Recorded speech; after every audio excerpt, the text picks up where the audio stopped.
El bolígrafo de oro macizo tembló ligeramente en la mano de Elena.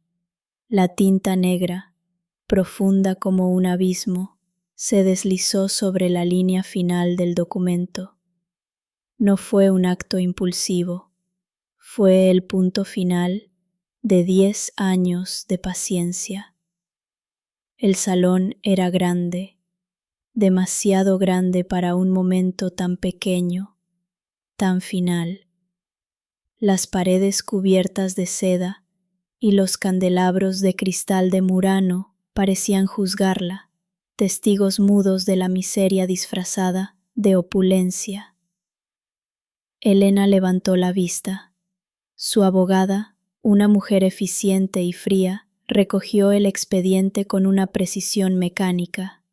Carlos, su ahora exmarido, estaba sentado frente a ella. Llevaba un traje de 3 piezas, su rostro tenso y pálido, no por dolor, sino por la ansiedad del fin. A su lado, doña Sofía, su madre, proyectaba una sombra de victoria sobre la mesa de caoba. Sofía no disimulaba su desprecio. Sus labios finos se curvaban en una sonrisa apenas contenida, la sonrisa de quien ha ganado una guerra larga y tediosa.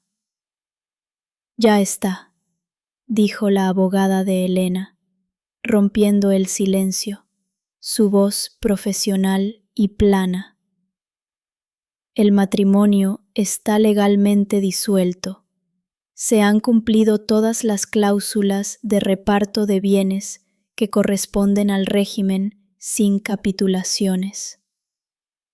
Sofía carraspeó, un sonido seco y desagradable. Por fin. 10 años perdidos, 10 años sin un heredero. Esta familia necesita sangre nueva, vitalidad. Miró a Elena con una intensidad hiriente. Debes estar satisfecha. Te vas con una suma considerable, más de lo que mereces por no haber hecho absolutamente nada útil aquí. Elena sintió la punzada, pero la contuvo. Durante años había tragado palabras más venenosas que esas. Había vivido en un purgatorio dorado, tratando de salvar una empresa que Carlos no entendía y una vida que Sofía se empeñaba en destruir. Ella no respondió. Levantarse era la única respuesta digna que le quedaba. Solo quiero mis efectos personales, dijo Elena, su voz baja pero firme, y el resto del dinero que se transfiera a la cuenta acordada. Espero que no haya problemas. Carlos se inclinó hacia adelante. Su expresión una mezcla patética de alivio y resentimiento. No, Elena. 0 problemas. Todo listo. El chofer te llevará a donde quieras. Puedes llevarte ese bolso ridículo y ya. Su desdén era tan superficial que casi la hizo reír. Carlos nunca había entendido que su bolso ridículo era el único recuerdo de su padre, un hombre que la había criado con honor, no con millones. Mientras Elena se dirigía a la puerta, el ambiente cambió. Un coche de lujo, ruidoso e inapropiadamente ostentoso, se detuvo justo en la entrada principal, algo que estaba prohibido en la mansión. Carlos y Sofía intercambiaron una mirada de anticipación. Elena se detuvo en el umbral, su mano en el frío pomo de bronce. La puerta de la calle se abrió de golpe, sin que nadie anunciara. Entró Lucía. Lucía, la joven amante, era la antítesis de Elena. Llevaba un vestido ajustado, un abrigo de piel sintética demasiado grande para el clima y una sonrisa radiante, triunfal. Su cabello era de un rubio platino artificial y sus ojos brillaban con una ambición sin filtros. Estaba embarazada y no se molestó en disimular el vientre de 5 meses. Detrás de ella, 2 hombres con uniformes de carga entraban cargando maletas de marca apiladas hasta el techo. El olor a perfume barato y excesivo inundó el salón. ¡Madre!, exclamó Lucía, su voz aguda y chirriante, abrazando efusivamente a Sofía. ¡Felicidades! Finalmente somos libres. Pensé que deberíamos mudarnos de inmediato. Los gemelos no pueden esperar. Sofía irradiaba felicidad, una felicidad cruel. Mi niña, dijo, acariciando el vientre de Lucía con una reverencia casi religiosa. Ya era hora. Carlos, ¿a qué esperas? Ayúdala así y hazla subir sus cosas.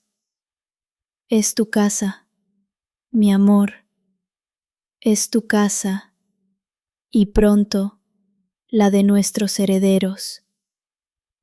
Elena observó la escena. Su corazón no se rompía, solo se solidificaba. Este era el cuadro completo, el reemplazo, la humillación pública, la desfachatez.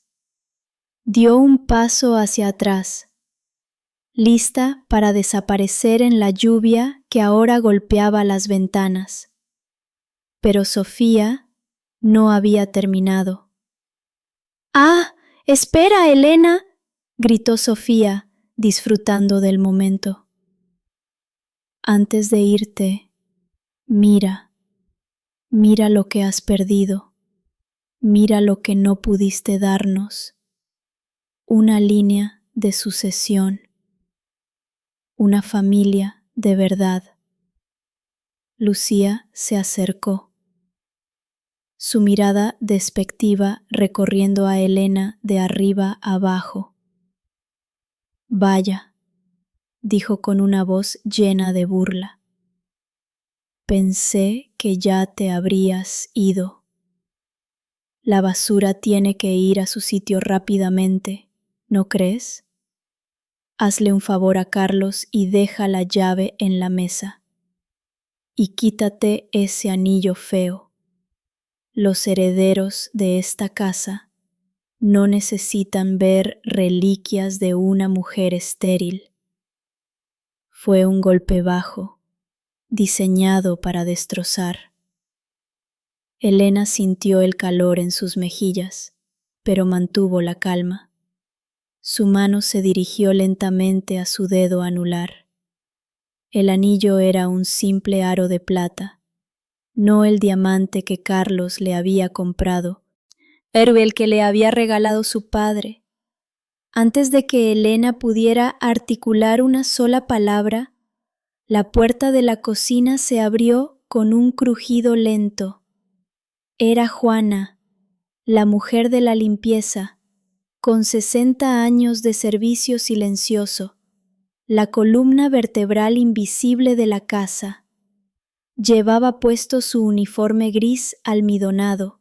Su rostro, habitualmente inexpresivo, estaba cruzado por un profundo pliegue de dolor y repulsa. Había estado observando desde la cocina, viendo el circo de la crueldad. Juana llevaba en sus manos una bandeja de plata y sobre ella el juego de llaves de la mansión.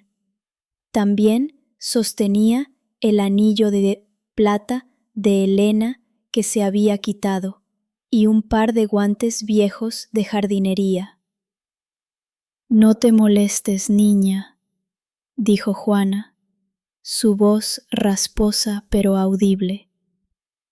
Se dirigió a Lucía, ignorando por completo la presencia de Sofía. «El anillo no es feo, es el único objeto de valor sentimental en esta casa podrida». Sofía se puso lívida. «Cállate, Juana. Nadie te ha pedido tu opinión. Vuelve a tu agujero». Juana avanzó, acercándose a la mesa, sus ojos fijos en Sofía y Carlos. La vieja sirvienta, siempre un fantasma, de repente se convirtió en la persona más sólida de la habitación. «Me iré», dijo Juana con calma, depositando el anillo suavemente junto a las llaves. «Pero, doña Sofía, usted no me puede despedir». Sofía jadeó. «Te acabo de despedir, mujer insolente. Vete ahora mismo o llamo a seguridad». Juana dio una media sonrisa, triste y sabia. Se acercó a Sofía, su voz bajando a un susurro que, sin embargo, llenó el inmenso salón. Era un susurro lleno de conocimiento. «Usted puede echarme, señora. Puede echar a la señora Elena. Pero dígame, ¿quién le dirá al señor Carlos que su nueva esposa, Lucía, lleva en su vientre el único heredero de la línea familiar de los Morales? ¿Y quién le dirá a usted, Carlos, que esa medicina que tomas a diario no es para tu corazón, sino para mantener a raya el error que tu madre te ocultó de niño? La basura no está solo en el bolso de la señora Elena, está aquí, bajo este candelabro». La celebración se congeló. Carlos se puso blanco como el lino. Sofía se tambaleó, sus ojos inyectados de terror. Lucía dejó caer el bolso que llevaba. La atmósfera se volvió densa, electrizada por el miedo. Nadie podía creer que Juana hubiera hablado, ni lo que había dicho. Elena, habiendo presenciado la escena, deslizó la mano en su bolsillo, apretando el puño. El nudo en su garganta se deshizo. Ya no sentía lástima por ellos. Se dio la vuelta y salió por la puerta principal, el sonido de la lluvia limpiando su paso. Dejó la mansión sumida en el caos de un secreto que acababa de ser liberado. The Seed of Suspicion. La lluvia se intensificó, un diluvio bíblico que parecía lavar las cimas de los árboles centenarios que rodeaban la mansión. Elena sintió las primeras gotas frías en el rostro, pero no se inmutó. Su chófer personal, que en realidad era un empleado de la familia Sánchez, la esperaba bajo el pórtico. Él, un hombre callado, la ayudó a guardar su única maleta. Mientras el coche se alejaba, Elena no miró hacia atrás. solo podía ver la imagen de Juana, la sirvienta, convertida en una especie de oráculo sombrío. La voz de Juana, esa revelación cruda y aterradora, se incrustaba en el recuerdo de Elena. Juana nunca había sido una mujer de intrigas. Su intervención era la confirmación de una verdad que Elena había temido durante años. Mientras tanto, dentro de la casa, la escena era de parálisis. Sofía se llevó las manos al pecho, luchando por recuperar el aliento. Sus ojos, llenos de la soberbia que la había definido toda la vida, ahora estaban llenos de un miedo primitivo. Carlos estaba inmóvil, mirando a Juana como si fuera un fantasma materializado. ¿Qué estás diciendo, Juana? Carlos apenas pudo susurrar, su voz ronca.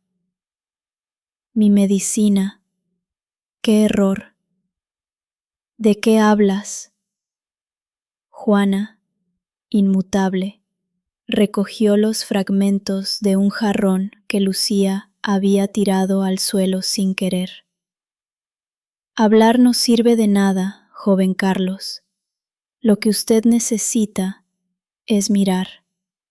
Lo que su madre quiere es olvidar. Lucía, viendo que la atención se centraba en su vientre y en la salud de Carlos, adoptó una postura defensiva. Esto es ridículo. La vieja está senil, está molesta porque la han despedido. Carlos, mi amor, no la escuches. Está celosa de que nuestros hijos sean la salvación de tu familia. Sofía se recuperó con un grito agudo, volviendo a su papel de matriarca dominante. ¡Cierra la boca! Juana, si dices una palabra más, te prometo que no volverás a ver la luz del sol. Mi hijo no tiene ningún problema. Ah, ¿no?, replicó Juana, levantando un trozo de papel arrugado que sacó del bolsillo de su delantal. Era un recibo. Esto es de la farmacia. Es la medicina diaria de vitaminas que usted le obliga a tomar desde hace 20 años, ¿verdad? No son vitaminas, señora. Son hormonas que intentan, sin éxito, corregir el daño que le dejó aquella fiebre cuando tenía 8 años. Carlos sintió que el suelo se hundía bajo sus pies. Recordó vagamente haber estado enfermo de gravedad. Su madre siempre lo había minimizado, diciendo que solo había sido una gripe fuerte. Eso es mentira, tartamudeó Carlos, volviéndose hacia su madre, buscando desesperadamente una negación. Madre, ¿es mentira? Sofía desvió la mirada. Su silencio era una confesión devastadora. En ese instante, Carlos entendió el pánico de su madre por un heredero, su obsesión con el embarazo de Lucía y la crueldad con que habían tratado a Elena por no concebir. Ella había intentado proteger la reputación de la familia, pero a costa de la verdad y la felicidad de su propio hijo. Juana dejó el recibo sobre la mesa junto a las llaves y se dirigió a la cocina. No me despida, doña Sofía. Mi trabajo no es limpiar, es recordar, y les recuerdo que a partir de hoy la limpieza de esta casa y la mentira de esta familia corren por su cuenta. Cerró la puerta de la cocina con un golpe suave pero definitivo. La noche se convirtió en un campo de batalla emocional. Carlos confrontó a Sofía. El estruendo de los gritos atravesó la mansión. Lucía, viendo que el plan se desmoronaba y el dinero de Carlos quizá no era tan seguro como parecía, comenzó a llorar histéricamente, no por angustia, sino por cálculo. Mientras el drama se desarrollaba, Elena llegó a su destino, un modesto apartamento en el centro de la ciudad que había comprado en secreto un año antes, previendo el inevitable final. No era un lugar lujoso, pero era suyo. Al abrir la puerta, el olor a madera nueva y la quietud la envolvieron como un bálsamo. Se sentó en el sofá, cerrando los ojos. El recuerdo de Juana, la vieja sirvienta, regresó. Elena no estaba sorprendida por el secreto de Carlos. Ella sabía algo similar. Cuando se casó, el médico familiar le había sugerido a ella que fuera paciente y no presionara a Carlos. Elena había investigado por su cuenta. Encontró un diagnóstico antiguo y mal archivado. Ella había guardado el secreto, no para proteger a Carlos, sino por la promesa hecha a su difunto suegro: proteger el apellido y la empresa de la imprudencia de Carlos y la ambición de Sofía. El matrimonio había sido un escudo. Ahora el escudo se había ido. Sacó su móvil y llamó a su abogada, María. María, dijo Elena, su voz ahora completamente diferente, clara y con un tono de mando. Quiero que activen el plan B ya, mañana, antes del mediodía. María, al otro lado, sonó sorprendida. Elena, ¿estás segura? Eso significa que el acuerdo de divorcio se convierte en papel mojado para ellos. Es un arma muy poderosa. Estoy segura, respondió Elena. Ellos me humillaron y se burlaron de mi dolor, pero ahora han puesto en peligro el legado de mi suegro. Ellos pensaron que yo me iba con una limosna. Es hora de que descubran lo que es el verdadero precio de la lealtad que ellos nunca valoraron. El plan B era el verdadero giro de la historia, la semilla que el suegro había plantado años atrás. No era sobre dinero en efectivo, sino sobre poder. Elena no había exigido una gran suma por el divorcio, porque la casa, la empresa y el futuro de Carlos estaban ahora ligados a una cláusula legal que se activaba con el divorcio y se materializaría a la mañana siguiente. El dinero era un señuelo. La trampa era la lealtad. Elena se levantó y se dirigió a la ventana. La lluvia había cesado, dejando un rastro de brillo en el asfalto. Por primera vez en 10 años, sintió el control de su propia vida, pero sabía que la paz sería breve. Sofía y Carlos no se rendirían fácilmente. Su avaricia era demasiado grande.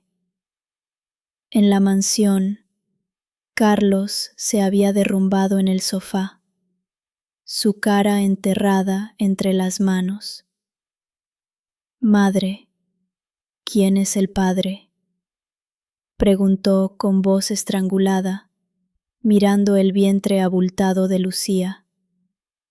Lucía soltó un grito histérico. No me mires así. Tú eres el único culpable.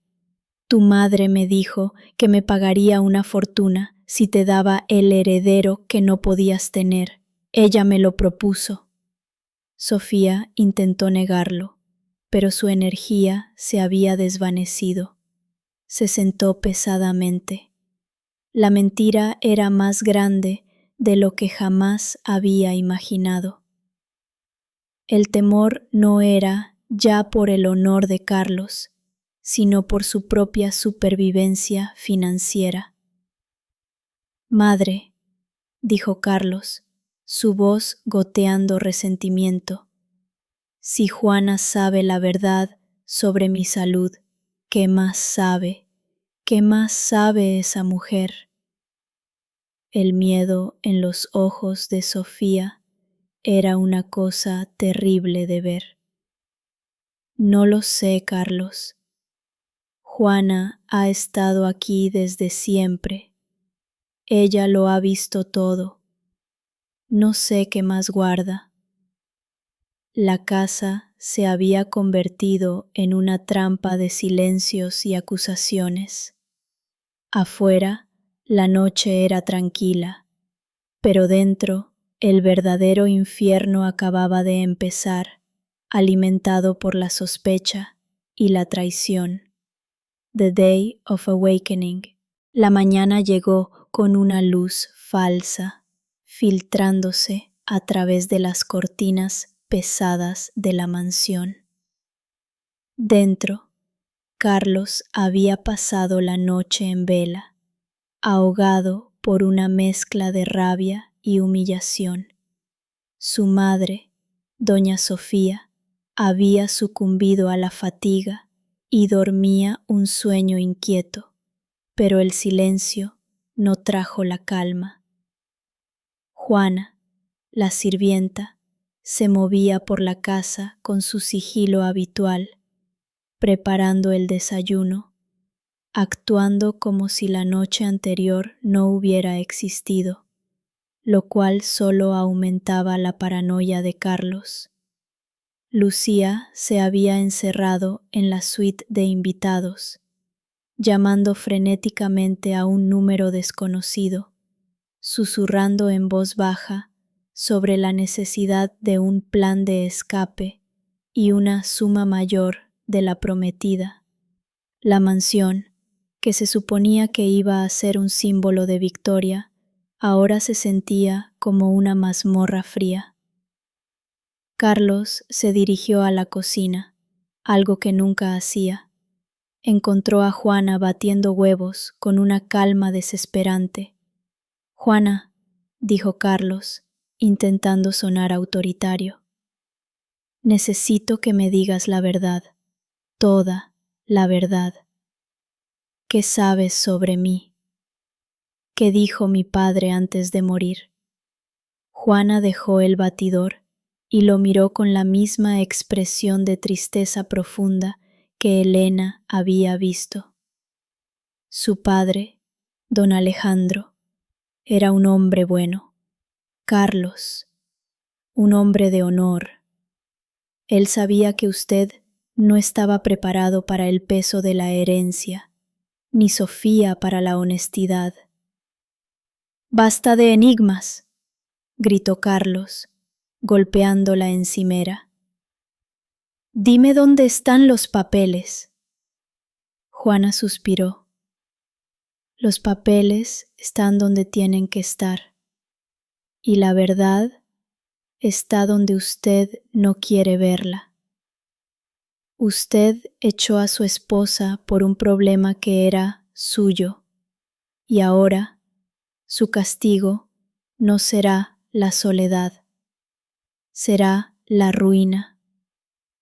Justo en ese momento, el timbre de la puerta principal resonó con una urgencia brutal. No era el timbre habitual de servicio, era un sonido oficial, imperioso. Carlos se apresuró a la entrada, seguido por Sofía, que se había despertado con el estruendo. Abrieron la puerta para encontrarse con una mujer alta, vestida con un traje de negocios impecable. Era María, la abogada de Elena, acompañada por 2 oficiales de la corte. Sofía, siempre intentando mantener la compostura, se adelantó. Disculpe, ¿quién es usted? Acabamos de divorciar a mi hijo. María no le prestó atención. Se dirigió a Carlos, extendiendo un grueso fajo de documentos. Señor Carlos Morales, declaró María con voz clara y concisa, apta para ser grabada. En virtud de la cláusula 42b del Acuerdo Prenupcial de 2015, y dado que la disolución del matrimonio se ha producido por abandono y adulterio probados de su parte, la señora Elena Sánchez ha activado la reversión de bienes. Carlos la miró aturdido. ¿Reversión de bienes? ¿De qué habla? El acuerdo de divorcio de ayer ya se firmó. Elena se llevó su parte monetaria. Esa fue la parte superficial, sonrió María. La cláusula 42b estipula que en caso de divorcio causado por el incumplimiento de la fidelidad conyugal por parte de usted, la propiedad intelectual, IP, de la patente de control financiero, la licencia del holding de la empresa y la propiedad física de esta mansión, que fueron aportados en su totalidad por el padre de Elena, don Ricardo Sánchez, y puestos a nombre de usted, bajo estricta fianza de matrimonio, revierten a su propietaria original. Sofía soltó un grito sordo. ¡Eso es mentira! La mansión ha estado en nuestra familia por 3 generaciones. Legalmente, por 3 generaciones, corrigió María. Financieramente, su suegro hipotecó todo por deudas hace 15 años. Fue el señor Sánchez, padre de Elena, quien compró el paquete completo y lo puso a nombre de su hija y de usted como fondo fiduciario matrimonial, con la condición de que el matrimonio se mantuviera fiel. Una vez roto el matrimonio por culpa de usted, la propiedad revierte. La señora Elena Sánchez es ahora la única propietaria legal de esta casa y del 51% de las acciones del holding Morales. Aquí están las órdenes judiciales. Tienen 24 horas para desalojar. La verdad se estrelló contra Carlos y Sofía con la fuerza de un meteorito. Elena no era la esposa inútil que dependía de ellos. Ella era el ancla financiera, el secreto guardado por su padre para protegerlos de ellos mismos. El divorcio rápido que habían forzado no era una liberación, era la detonación de una bomba financiera. Carlos cayó de rodillas. No, Elena, ella sabía esto. Ella nos ha engañado. Ella cumplió con el testamento de su padre, dijo María, con un tono más suave, casi compasivo. Ella guardó silencio y les permitió vivir aquí por 10 años. Ustedes rompieron el juramento. En ese momento, Lucía salió de la suite, atraída por los gritos. Al ver a la abogada y a los oficiales, y al escuchar la palabra desalojo, su rostro se transformó de la ambición al pánico. ¿Desalojo? ¿Qué pasa aquí? Yo estoy embarazada. No pueden hacer esto, chilló Lucía. Sofía, en un estado de negación total, se dirigió a los oficiales. «¡Esta mujer está mintiendo! ¡Mi hijo es el dueño! ¡No pueden echarnos por una disputa de propiedad!». Pero Lucía, al escuchar que el 51 de la compañía ahora pertenecía a Elena, vio su inversión de futuro desvanecerse. Se dio cuenta de que Carlos no solo era infértil, sino que ahora era un hombre en la ruina. «¡Estúpido!», gritó Lucía, volviéndose contra Carlos con rabia. «Tú no tienes nada. Tu madre y tú sois unos farsantes. Me prometiste una vida de riqueza, no una orden de desalojo». Lucía, sin perder un segundo más, agarró un collar de perlas que Sofía llevaba puesto y lo arrancó del cuello de la anciana. «Al menos esto me llevaré para pagar el aborto». Con esa última y cruel revelación, Lucía salió corriendo de la mansión, abandonando a Carlos y a Sofía a su destino. Carlos se quedó solo, entre el cuerpo tembloroso de su madre y los documentos legales que confirmaban su total bancarrota. La humillación de Elena había sido su propia sentencia de muerte. El secreto de Juana sobre su infertilidad y el secreto de Elena sobre la propiedad se habían unido en un solo golpe devastador. En la cocina, Juana observó la escena a través del marco de la puerta. Una lágrima solitaria corrió por su mejilla. Había cumplido con su deber para con el único hombre decente de la familia, el difunto suegro de Elena, y ahora su dueña, la verdadera dueña, era libre. La puerta principal se cerró con un chasquido. Carlos y Sofía se quedaron en el centro del gran salón, reducidos a nada más que su codicia y su desesperación. The cold of the desert. El apartamento de Elena, en el centro, era un santuario de luz y líneas limpias, el opuesto exacto de la mansión familiar, recargada y sofocante. Había pasado la mañana en silencio, trabajando en bocetos arquitectónicos que había dejado archivados hacía años. No sentía euforia por la victoria, solo una paz cansada. La venganza no era su objetivo. La justicia y la liberación sí lo eran.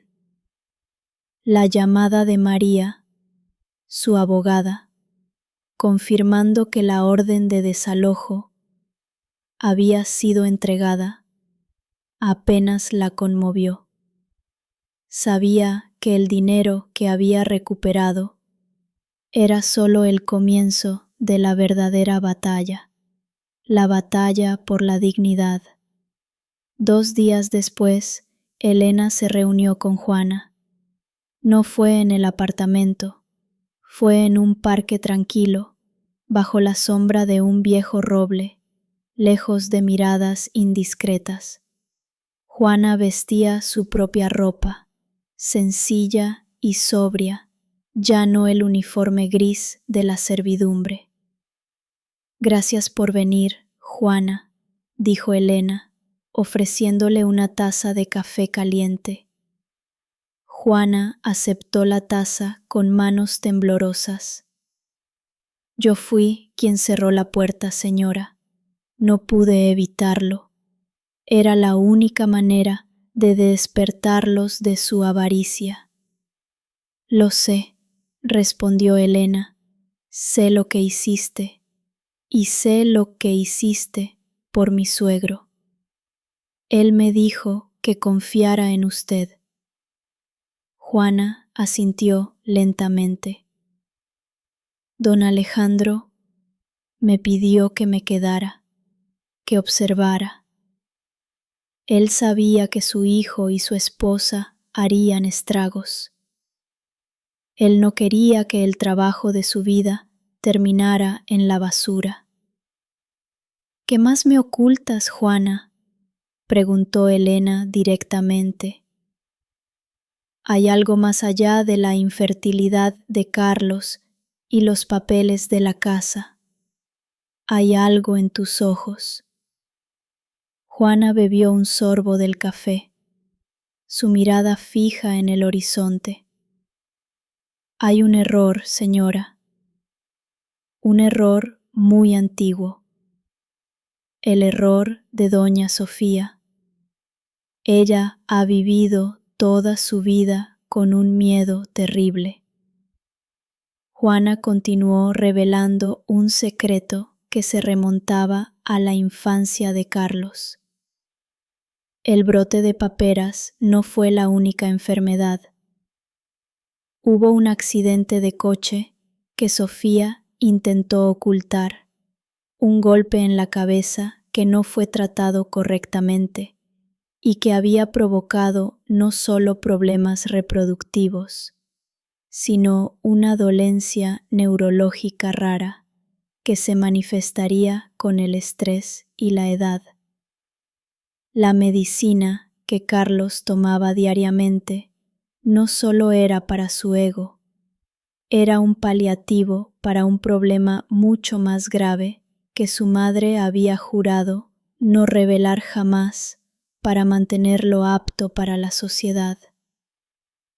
Si él deja ese medicamento de forma brusca o si sufre un shock emocional fuerte, advirtió Juana, el daño podría ser irreversible.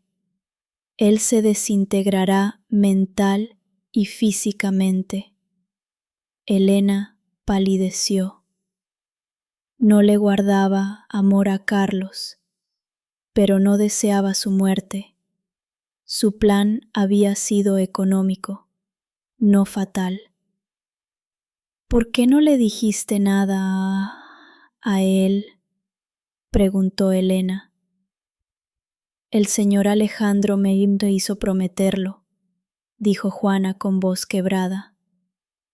Él creía que mientras Carlos tuviera a alguien cerca que lo cuidara, usted, Elena, la enfermedad se mantendría a raya. El día que usted se fuera, él estaría desprotegido. Elena sintió un frío amargo. Había sido el ancla vital de un hombre que la despreciaba. ¿Y ahora qué?, preguntó Elena. Ahora, señora, dijo Juana, entregándole una llave antigua y oxidada. Usted ya no tiene una mansión, tiene un desierto frío. Pero la clave de lo que queda de la empresa está en la bóveda de mi antiguo cuarto de servicio. Hay libros de contabilidad que demuestran que Carlos malversó millones en los últimos años para cubrir sus deudas de juego. Sofía le ayudó a ocultarlo. Usted necesita limpiar esa podredumbre si quiere salvar algo. Elena miró la llave. Entendió que su liberación no era solo personal. Ahora llevaba una responsabilidad moral y legal. Mientras Elena lidiaba con esta nueva carga en la vieja mansión, el infierno personal de Carlos y Sofía se había manifestado. Habían sido expulsados por la fuerza, observados con burla por los vecinos. Su nueva residencia era un pequeño apartamento de lujo que Sofía poseía, pero que estaba hipotecado hasta el cuello. Carlos, sin sus medicamentos habituales, que Juana no les había dejado, comenzó a experimentar mareos, dolores de cabeza y una confusión mental creciente. Se volvió paranoico. «¡Madre! ¡Tiene que haber algo más!», gritaba Carlos, destrozando los pocos muebles que habían podido llevar. «Elena está tramando algo. Ella no puede habernos ganado así. Tiene que haber una cláusula, un error». Sofía, despojada de su estatus y humillada, había envejecido 10 años en 2 días. Su obsesión ahora era solo una: recuperar la casa. «Juana nos ha traicionado, Carlos», murmuraba Sofía, su voz áspera. «Esa estúpida sirvienta siempre nos odió. Tenemos que encontrarla. Ella tiene que saber dónde está el dinero que Elena nos robó». La palabra robar resonaba en su mente, una distorsión de la realidad que la protegía de la verdad. Ellos se lo habían robado a sí mismos. Un día, Carlos recibió una notificación bancaria. Todas sus cuentas personales habían sido congeladas. La razón: una auditoría forense a gran escala iniciada por la nueva presidenta del Holding Morales. Elena no solo había recuperado la propiedad, había iniciado una investigación de fraude corporativo. Carlos y Sofía estaban en bancarrota, física y legalmente. La desesperación se instaló como un frío paralizante. El mundo que habían construido sobre el desprecio se había derrumbado, y en su lugar solo había aire helado. The agony of the fall. Elena no dudó en utilizar la llave que Juana le había dado. El antiguo cuarto de servicio de la mansión, escondido detrás de una falsa estantería, era una cápsula del tiempo.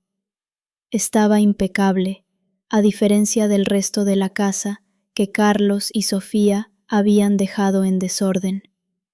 Dentro encontró lo que Juana había prometido: un conjunto de libros de contabilidad detallados, anotados meticulosamente a mano por Juana durante la última década.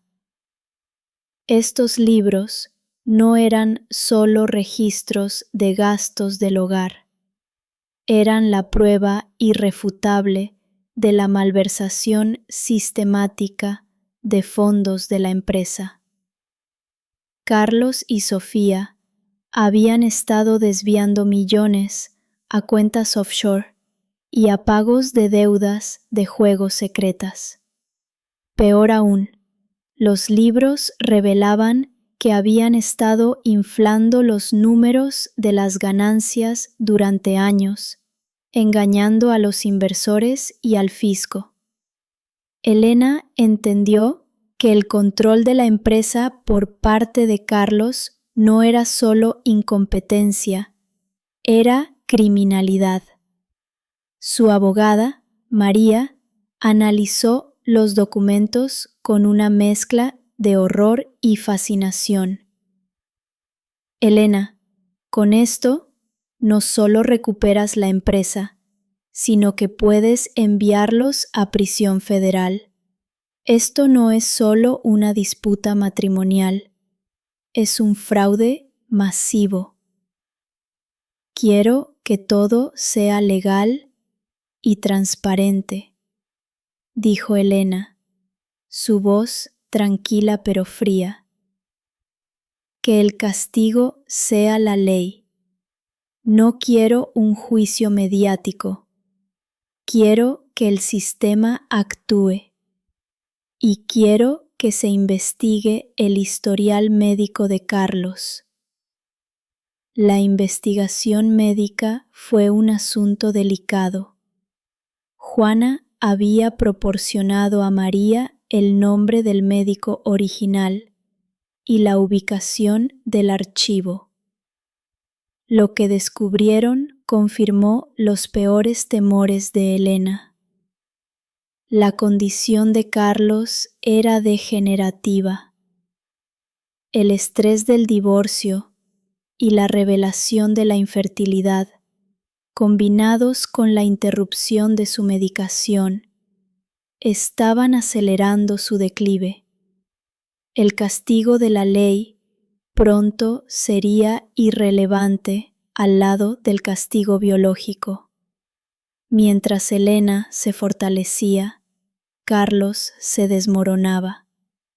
En el pequeño apartamento, la tensión era insoportable. Carlos, sin dinero, sin poder y con el cuerpo traicionándolo, se volvió violento. «Todo es culpa tuya, madre», le gritó Carlos a Sofía una tarde mientras golpeaba un armario con frustración. «Tú me convertiste en esto. Tú me mentiste sobre la enfermedad. Tú me forzaste a buscar un heredero que ni siquiera pude concebir». Sofía, que había pasado toda su vida controlando a su hijo, ahora era una víctima de su resentimiento. Su salud también se resentía, el orgullo roto por la pérdida de estatus. Intentó recuperar el contacto con viejos amigos, solo para ser recibida con frialdad. La noticia del desastre financiero y del escándalo del desalojo se había extendido por la élite social como una plaga. «Calla, ingrato», replicó Sofía, llorando de rabia. «Lo hice por ti, para que fueras alguien. Y esa mujer, esa Elena, nos ha arruinado. Ella es la verdadera criminal. Tenemos que conseguir que Juana hable. Ella es la clave». Su desesperación los llevó a una acción imprudente. Carlos, débil y tambaleante, obligó a Sofía a acompañarlo a buscar a Juana. Creían que la sirvienta, por miedo, revelaría algún escondite de dinero o alguna verdad que anulara los papeles de Elena. Encontraron a Juana trabajando en un vivero de plantas en las afueras, un trabajo simple, al aire libre, que Juana siempre había amado. Ella estaba plantando rosas, con sus manos enterradas en la tierra. «Juana, míranos», exigió Sofía, con la voz quebrada.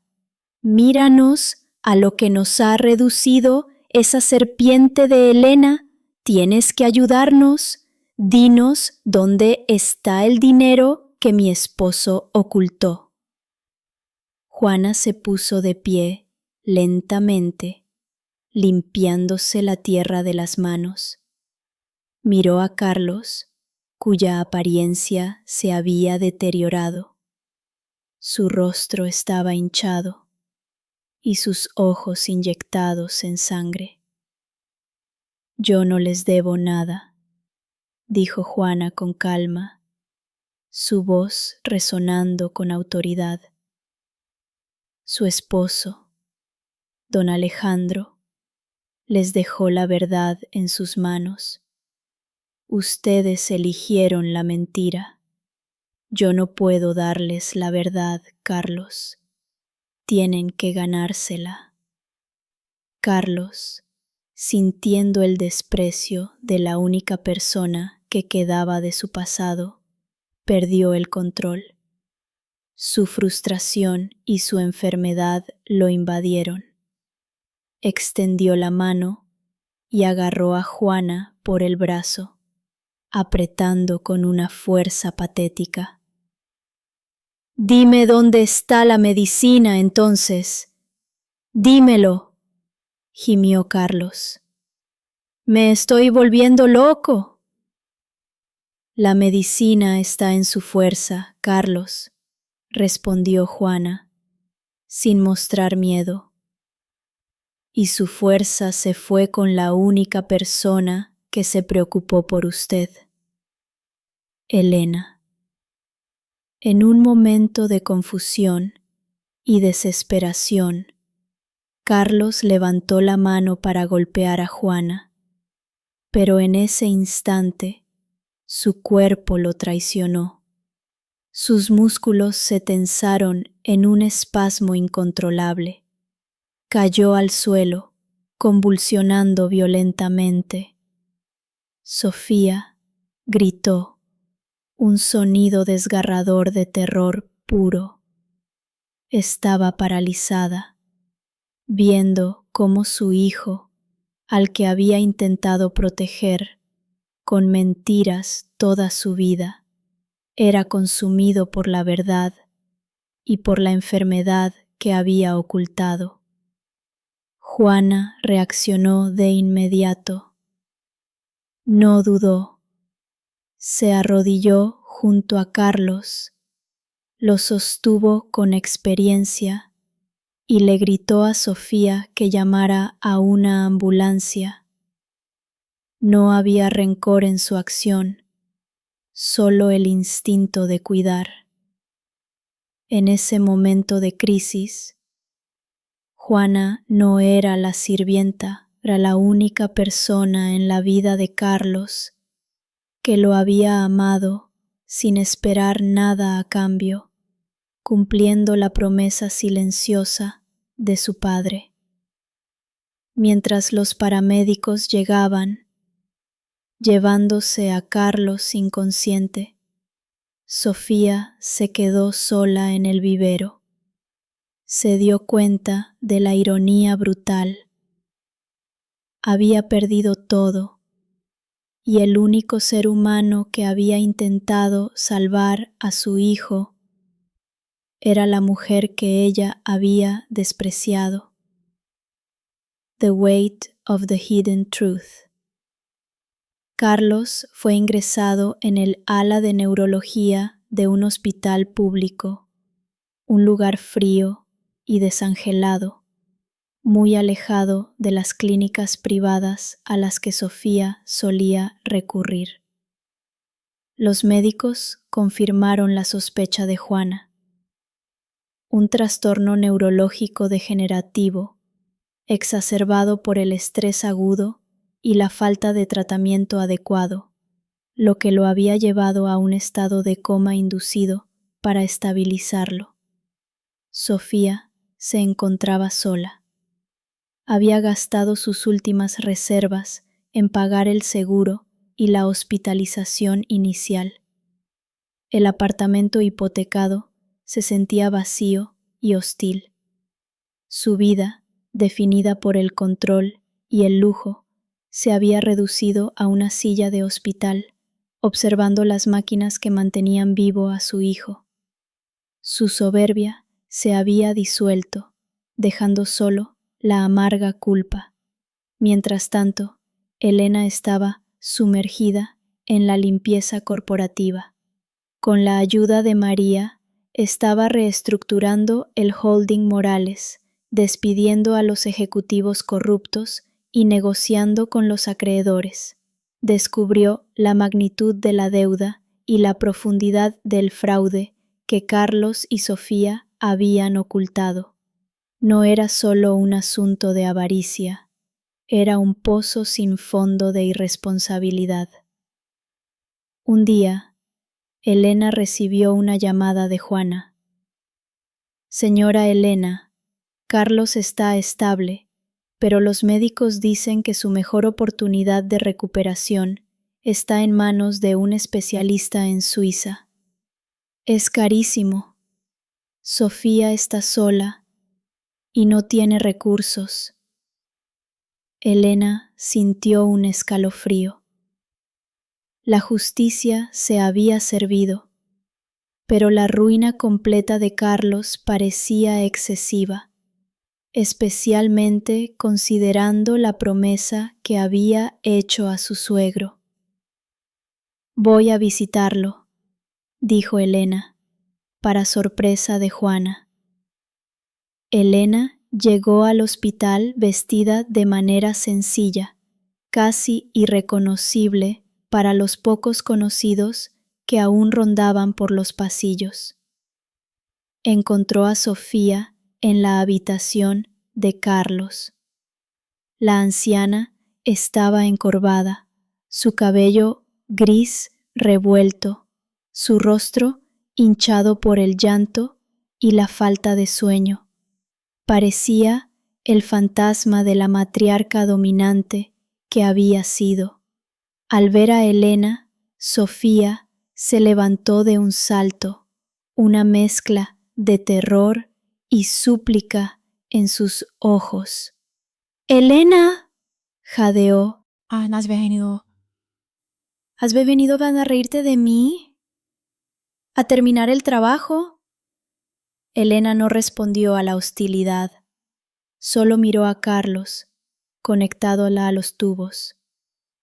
Su corazón no sintió amor ni odio, solo una profunda tristeza por la vida desperdiciada. No he venido a juzgarla, Sofía, dijo Elena con suavidad. Solo he venido a ver el resultado de sus decisiones. Sofía se echó a llorar, un llanto seco y terrible que provenía de lo más profundo de su arrepentimiento. Se arrodilló frente a Elena, agarrando la tela de su chaqueta. Por favor, Elena, te lo ruego. Lo siento por todo, por el desprecio, por el dolor que te causé, por creer que eras menos de lo que eres. Sollozó Sofía. Salva a mi hijo. Tienes el dinero, tienes el poder. No lo dejes morir en esta pocilga. Haré lo que sea. Seré tu sirvienta si es necesario, pero sálvalo. Era la primera vez que Sofía pronunciaba una disculpa sincera en su vida. La humillación era completa. Elena la ayudó a levantarse. No necesito su servicio, Sofía. Necesito la verdad sobre lo que pasó con el testamento de mi suegro. Sofía, vencida, confesó todo. Había intentado quemar la cláusula 42b del acuerdo prenupcial, pero su suegro, previendo su avaricia, había dejado copias notariadas y había depositado la propiedad en un fideicomiso inexpugnable. Sofía admitió haber orquestado el embarazo de Lucía para forzar la mano de Elena. Lo reveló todo, la cadena de mentiras y manipulaciones que había llevado a la caída de todos. Elena asintió. La confesión de Sofía no era para perdonarla, sino para liberarse de la carga de la duda. Yo ya activé la cláusula legal. No puedo revertirla, dijo Elena. pero sí puedo cumplir la promesa que le hice a don Alejandro en su lecho de muerte, que no dejaría que su hijo muriera por negligencia. Elena hizo una pausa y miró a Sofía directamente a los ojos. Voy a pagar la transferencia a Suiza y el tratamiento de Carlos, pero lo hago por la memoria de un hombre de honor, no por usted, ni por él. Y lo hago bajo una condición. Usted debe desaparecer de su vida. El estrés es lo que lo está matando. Usted es el estrés. Si él se recupera, no puede saber que usted es la razón de su enfermedad ni de su ruina. Es la única manera de que tenga paz. Sofía asintió, las lágrimas cayendo sobre sus manos. Era la pérdida definitiva de su maternidad y su control. La decisión de Elena era un acto de piedad y una forma de justicia kármica. Su venganza no fue arruinarlos, fue forzar a Sofía a enfrentarse a su culpa y a Carlos a enfrentar la vida sin las mentiras que lo habían protegido. Unos días después, Carlos fue trasladado en un avión medicalizado hacia Suiza. Elena observó la partida desde la distancia, con Juana a su lado. ¿Por qué hizo esto, señora?, preguntó Juana, conmovida. ¿Después de todo lo que le hicieron? La venganza es un círculo vicioso, Juana, respondió Elena, mirando el cielo. La justicia, a veces, es solo romper el círculo. Ellos han perdido su casa, su dinero y su reputación. Yo he recuperado mi vida, mi honor y mi propósito. Dejemos que la vida o la medicina decida el resto. The architect of her own destiny. Con Carlos estabilizado en el extranjero y Sofía desaparecida de la esfera pública, cumpliendo su penitencia en un pequeño y modesto apartamento de un pueblo costero, viviendo de una pequeña pensión que Elena le había asignado para asegurar su silencio. Elena pudo finalmente centrarse en su propia vida. El peso de la mansión familiar, cargada de recuerdos tóxicos, se había aliviado. Elena la puso a la venta de inmediato, decidiendo que el precio de la paz era más alto que el valor inmobiliario. El holding Morales, rebautizado discretamente como Sánchez Morales Legacy, se estaba recuperando lentamente. Elena demostró ser una CEO brillante. Su inteligencia y visión, antes reprimidas por Carlos y Sofía, florecieron. No le tembló el pulso al despedir a los cómplices de Carlos ni al reestructurar la línea de crédito. Su filosofía era simple: construir sobre la honestidad, no sobre la fachada. El negocio de arquitectura de Elena también revivió. Había ganado un importante contrato para diseñar un complejo de viviendas sociales, un proyecto que la llenaba de orgullo, muy lejos de las lujosas y vacías vadas que había habitado. Fue en el contexto de este proyecto que conoció a Mateo.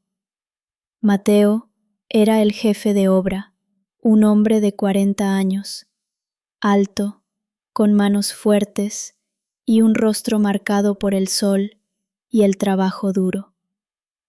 Su manera de hablar era directa, sin pretensiones, una cualidad que Elena encontró refrescante después de años de evasivas y dobles sentidos. Desde el primer día, la conexión fue palpable. No era un romance de cuento de hadas, sino una amistad nacida del respeto mutuo por el trabajo y la integridad. Mateo no sabía nada de su pasado, ni de la mansión, ni del escándalo.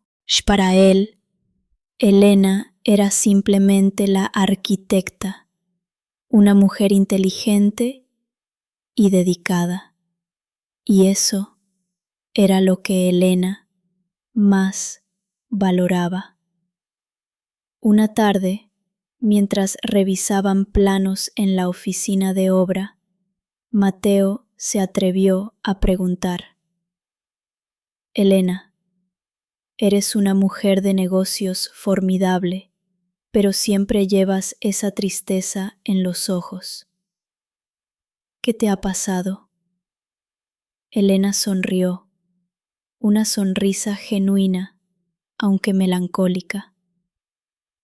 Solo he vivido demasiado tiempo en un lugar que no era mío, Mateo, en una historia que no escribí yo. Mateo tomó su mano, un gesto simple, limpio. Ahora eres la arquitecta de tu propia historia, y me gusta mucho el diseño. La relación progresó con la calma de una marea alta. No había joyas, ni cenas caras, solo largas conversaciones sobre la vida, el arte y la justicia. Mateo le devolvió a Elena la fe en la bondad sencilla de la gente, pero el pasado nunca muere fácilmente. Una tarde, mientras Elena y Mateo cenaban en un pequeño restaurante, un hombre se acercó a su mesa. Era un ex ejecutivo del holding Morales, despedido por Elena tras descubrir su participación en el fraude de Carlos. El hombre estaba ebrio y lleno de rencor. Vaya, vaya, miren a quién tenemos aquí, se mofó el ex ejecutivo, tambaleándose. La gran señora Morales, ahora revolcándose con un obrero. ¿No te cansas de jugar, Elena? ¿Ya le contaste a tu nuevo juguete que eres la viuda negra que arruinó a tu marido? Mateo se levantó de inmediato, su rostro endurecido. Retira lo que has dicho. ¿O qué? Se burló el ex ejecutivo.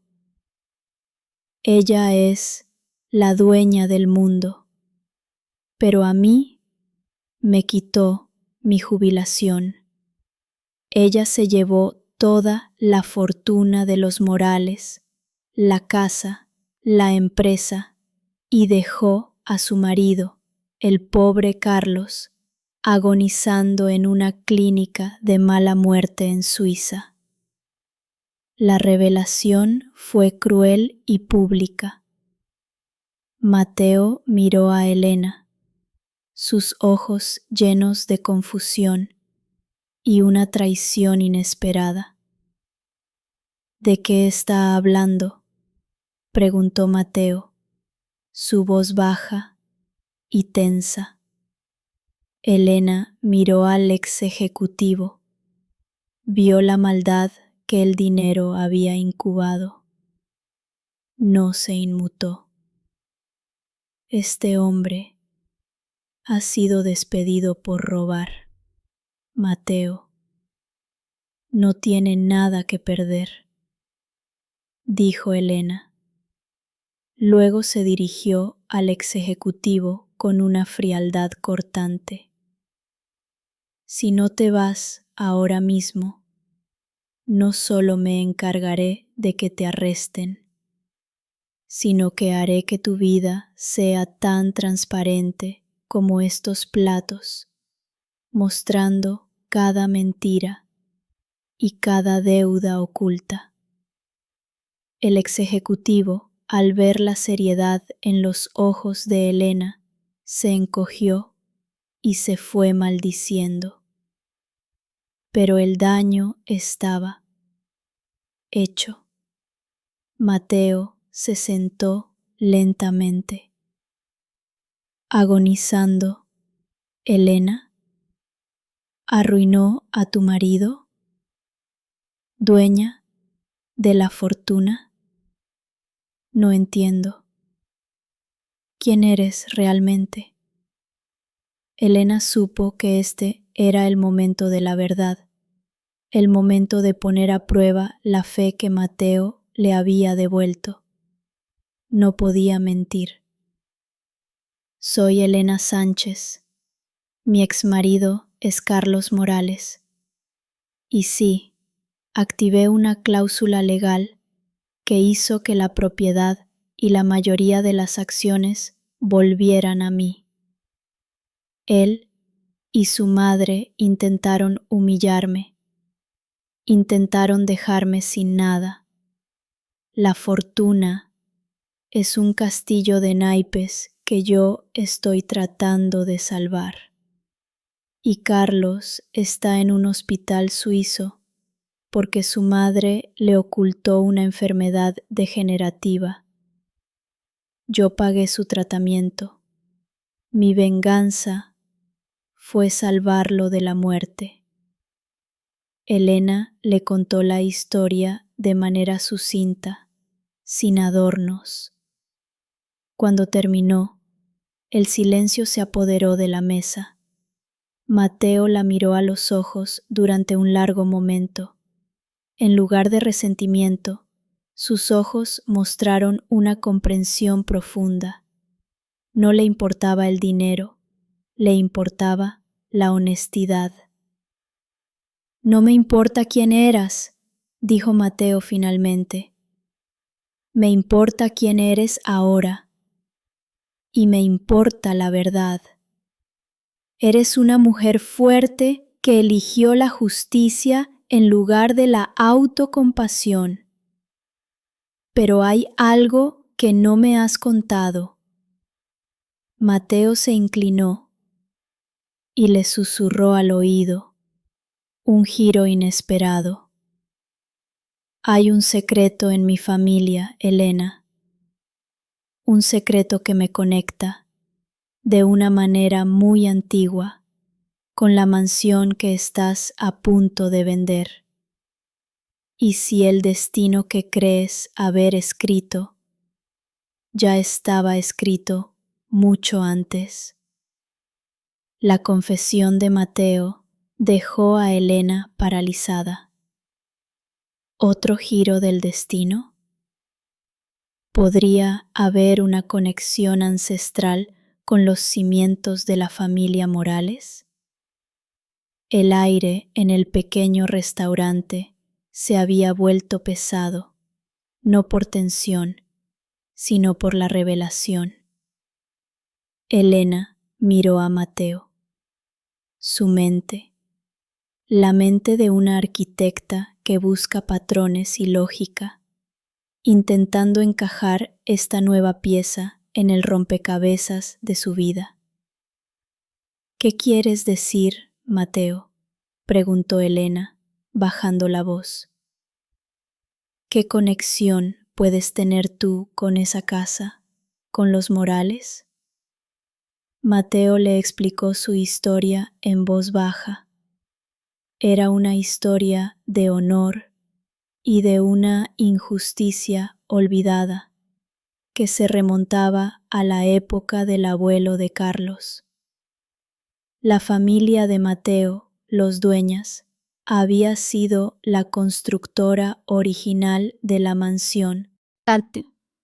Sin embargo, en un trato turbio y aprovechando una crisis económica, el abuelo Morales había despojado a los Dueñas de su empresa y de la parcela de tierra adyacente, dejando a su bisabuelo en la ruina y forzando a su familia a vivir solo de la construcción manual.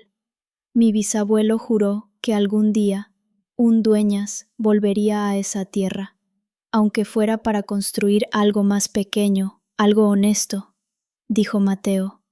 Por eso elegí este proyecto de viviendas sociales. Está construido exactamente en la parcela que los Morales robaron hace 80 años. Elena sintió un escalofrío. El destino había tejido un tapiz increíblemente complejo. Ella, la vengadora legal del legado Sánchez, se había aliado inadvertidamente con el vengador moral de la familia Dueñas sobre la tierra robada por los Morales. Cuando te conocí, Elena, continuó Mateo, tú me pareciste familiar. Tu seriedad, tu dignidad, vi en ti la misma tristeza que mi abuela llevaba por la injusticia. No me importa el dinero que ganaste, ni el que perdiste. Solo me importa que la casa Morales esté ahora en manos de alguien que valora la verdad. Elena entendió el profundo lazo que los unía. No la riqueza, sino la experiencia compartida de ser traicionado por la avaricia de los Morales. El amor que nacía entre ellos era la verdadera catarsis de la historia. La venta de la mansión se convirtió en el acto final de liberación. Elena había decidido venderla a una fundación que quería convertirla en un centro de arte y rehabilitación. Juana, a quien Elena había invitado a vivir con ella temporalmente, supervisó el vaciado de la casa. Un día, Juana encontró un objeto olvidado en la pared falsa de su antiguo cuarto de servicio. Una pequeña caja de madera de cedro, escondida profundamente en el hueco. «Esto no es mío, señora», dijo Juana, entregándole la caja a Elena. «Lo dejó don Alejandro, el suegro. Me dijo que solo se lo entregara a usted si él moría y usted decidía dejar la casa». Elena abrió la caja. Dentro no había dinero ni más escrituras. Había un único objeto, un pequeño diario encuadernado en cuero y una fotografía antigua. La foto mostraba a don Alejandro, el suegro, de joven, junto a una mujer con un parecido sorprendente a... Juana. Elena miró a Juana, quien evitaba su mirada. «Juana, ¿qué es esto?». Juana suspiró profundamente. La última capa de secreto, el secreto que ella Bandella había guardado toda su vida, iba a ser revelado. «Yo no solo era la sirvienta, señora Elena», confesó Juana con voz ronca. «Don Alejandro y yo fuimos novios de juventud. Él me prometió matrimonio antes de que su familia lo obligara a casarse con Sofía, por la dote y la posición. Él me amó, y yo a él. Por eso me quedé. Por eso Sofía siempre me odió y me humilló. Yo era el recordatorio de lo que ella nunca sería». El diario de don Alejandro confirmaba la historia. Detallaba un amor prohibido, un juramento de protegerse mutuamente y una profunda desconfianza hacia Sofía. Y luego vino la revelación final, el giro más doloroso y a la vez el más consolador. «Mi amor por él fue mi ruina», continuó Juana, con lágrimas en los ojos, «y mi bendición. El día que Sofía le anunció a don Alejandro que estaba embarazada de Carlos, yo también lo estaba. Yo di a luz a un niño que se llamaba Mateo». Elena se quedó sin aliento. Miró la foto, luego a Juana y luego, mentalmente, a Mateo. El parecido era innegable. Mateo es tu hijo, susurró Elena. Sí, asintió Juana. Lo di en adopción para protegerlo de la crueldad de Sofía, pero me aseguré de que creciera en la zona, cerca de la tierra que amaba su verdadero padre, con una familia que lo crió con honor. Mi hijo, Mateo, es el medio hermano de Carlos.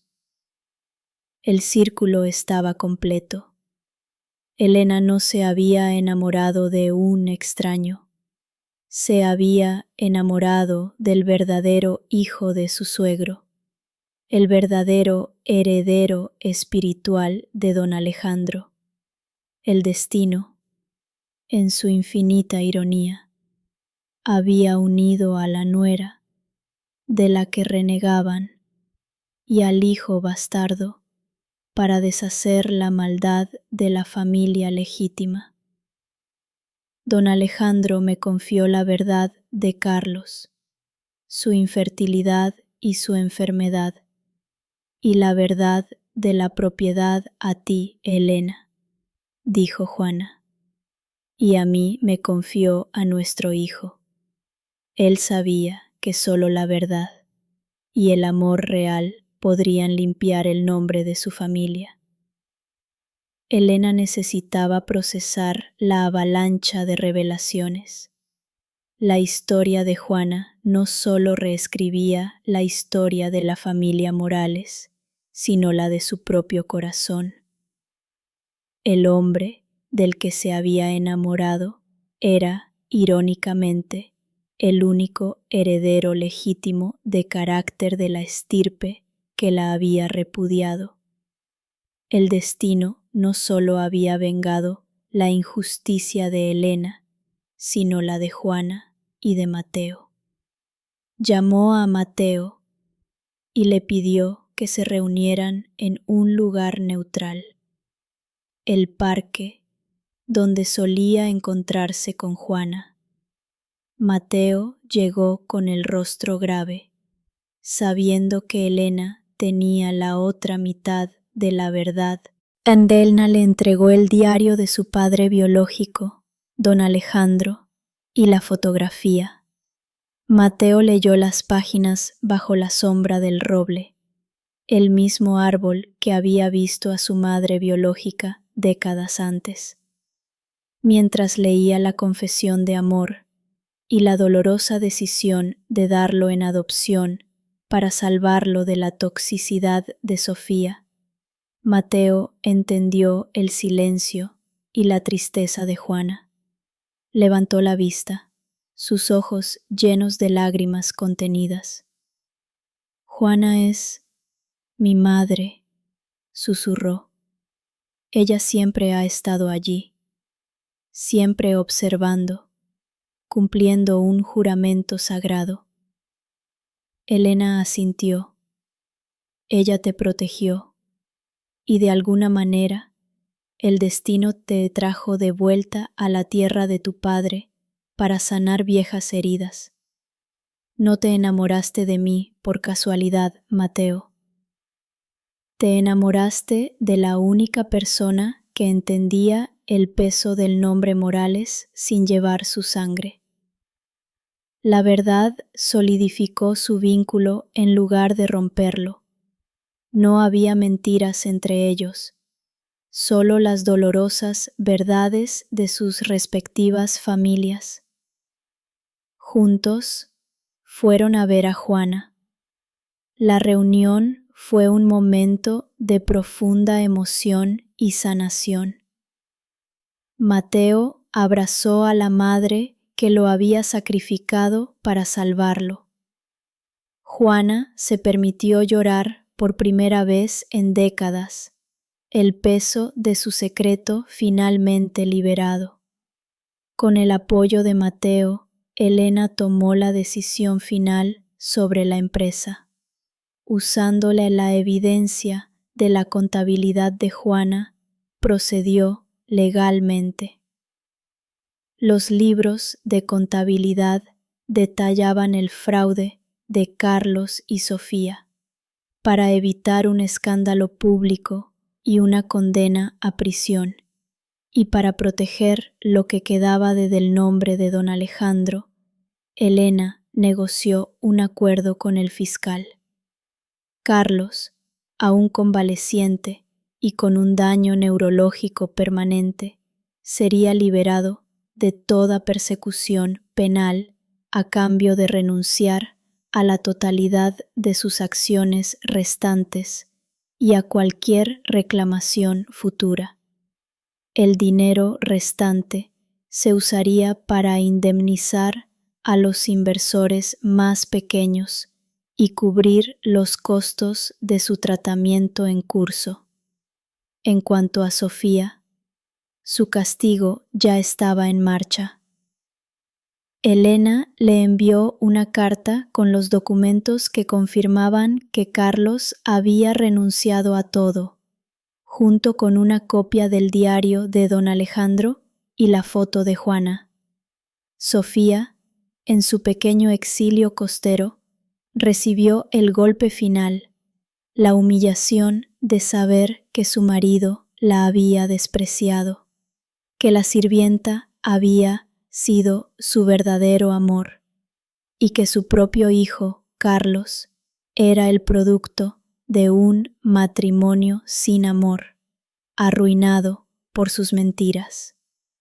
La ambición de Sofía la había dejado sin hijo, sin dinero y sin la única cosa que valoraba, su apellido.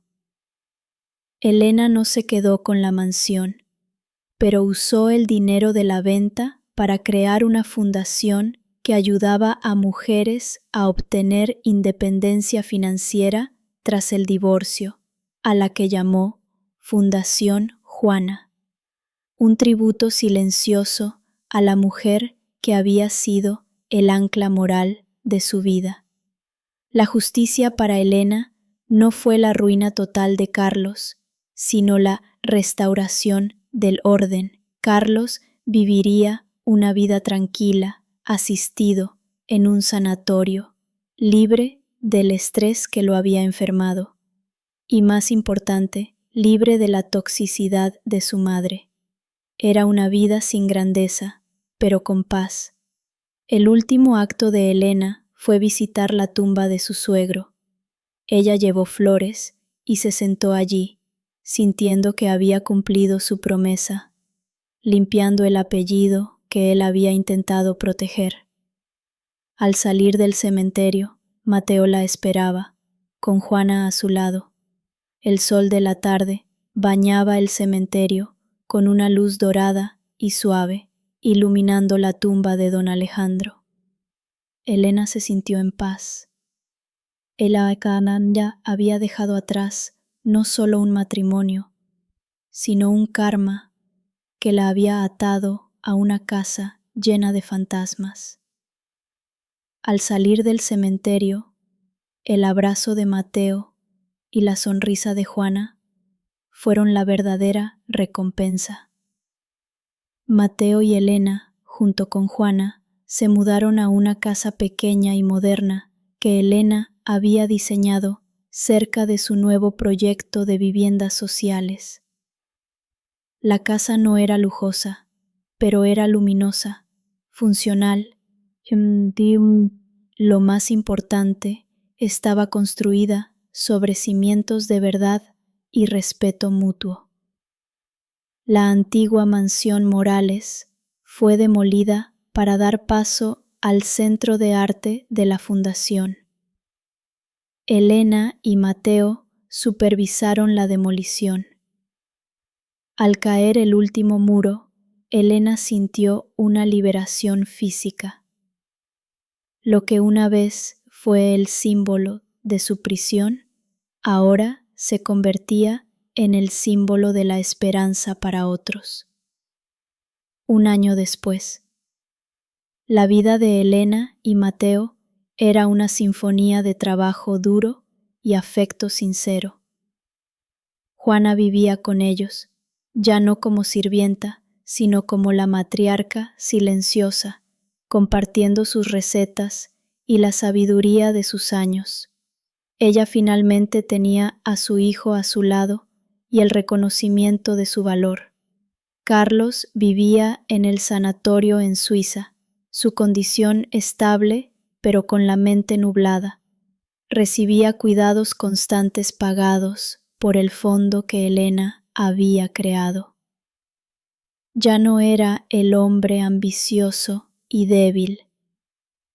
Era un paciente tranquilo, despojado de sus mentiras. Había encontrado una especie de paz en el olvido. Gresfía, en su pequeño apartamento costero, envejecía sola. Su castigo la hizo enfrentar su propia insignificancia en el gran esquema de la vida. No había vuelto a contactar a nadie. Una noche, Elena y Mateo estaban en el porche, viendo las estrellas, cuando Mateo hizo la pregunta: Elena, ¿alguna vez te arrepientes de no haberte quedado con la mansión o de no haber exigido la ruina total de Carlos? Elena sonrió, apoyando la cabeza en su hombro. La mansión era una hermosa cárcel, Mateo, y la ruina total nos habría convertido en algo peor que ellos. Habríamos sido esclavos de la venganza. La justicia real no es hacer pagar el mismo precio, es romper la cadena. Rompiste la cadena, dijo Mateo, besándole la frente. Y encontré mi hogar, respondió ella. No en el oro, sino en la tierra de mi suegro, con el hijo de mi suegro. El destino tiene un sentido del humor retorcido, ¿verdad? Mateo le devolvió la sonrisa. El destino, pensó, no era más que las consecuencias de las elecciones humanas. La codicia de Sofía los había separado, pero el honor de don Alejandro y la lealtad de Juana los había unido. Elena se levantó y miró hacia su nuevo proyecto, las viviendas sociales que llevaban su firma y el respeto de Mateo. La arquitectura no se trataba de construir muros altos, sino de crear espacios donde la gente pudiera vivir libremente. El mensaje era claro. La verdadera riqueza no reside en la herencia ni en la sangre, sino en la integridad y la compasión. La vida había despojado a Elena de todo lo superficial para regalarle la verdad. Epílogo. Meses después, Elena y Mateo se casaron en una ceremonia sencilla en el jardín de su nueva casa, con Juana como testigo de honor. Juana, por primera vez, sonrió ante el mundo. No había riqueza, ni candelabros, ni joyas, solo la certeza de que el amor, cuando se basa en la verdad, es la única arquitectura capaz de resistir el paso del tiempo. La sombra bajo el candelabro se había disipado, reemplazada por el sol de una nueva vida.